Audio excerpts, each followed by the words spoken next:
কংগ্ৰেছত আছে কোন এতিয়া মানুহ আপোনালোকে ভাবকচোন আছে কোন অকল কংগ্ৰেছত এজন ৰজা আছে প্ৰজাবিহীন ৰজা হয়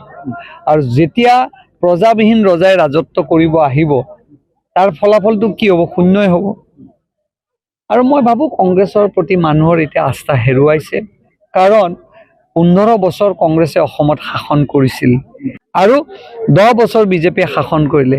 কি পোৱা নাই সেই কথাটো অনুধাৱন ৰাইজে কৰিছে আৰু এতিয়া কংগ্ৰেছৰ অৱস্থাটো এনেকুৱাই হ'ব কাৰণ যিটো কংগ্ৰেছে টিকটৰ নামত যেতিয়া পইচাৰ দাবী কৰে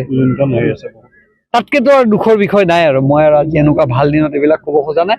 কংগ্ৰেছ মুক্ত শূন্য এখন চৰকাৰ 26ৰ লোক আপোনালোকে পাব আৰু তাৰ নেতৃত্ব ডক্টৰ হিমন্ত বিশ্ব শৰ্মা বিৰোধী দৰকাৰ কিন্তু বিৰোধী এতিয়া নাই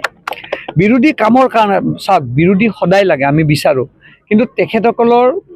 যিটো পৰিচয় দিলে 15 বছৰ অসমত মানুহে বিৰোধীক এলাগি কৰিছে আৰু আমি এতিয়াও বিচাৰো যে এখন ষ্ট্ৰং বিৰোধী থাকক কিন্তু মুখ্যমন্ত্ৰী ডক্টৰ হিমন্ত বিশ্ব শৰ্মা ডাঙৰীয়া ইমান আগত আছে যে বিৰোধীয়ে ঢুকি নেপাব লুৰিণজ্যোতি গগৈ আঞ্চলিকতাবাদৰ এটা নেতা কিন্তু কংগ্ৰেছৰ লগ লাগি তেখেতে বিজেপিক উৎখাত কৰাৰ ৰচনা ৰচিছে দুখ লাগে লুৰিণজ্যোতি গগৈ দৰে এজন নেতা যাৰ গাত জাতীয়তাবাদীৰ গোন্ধ আছিল যি কংগ্ৰেছে 856 জন শ্বহীদ তেখেতৰ হাতেদি গুলিয়াই মাৰা হৈছিল বা হত্যা কৰিছিল সেই দলৰ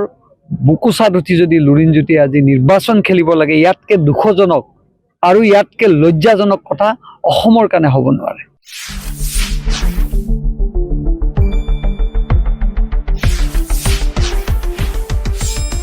শুদ্ধ আৰু বিস্তৃত বাতৰিৰ বাবে চাই থাকক নিউজ ডেস্ক ৰিপোৰ্ট।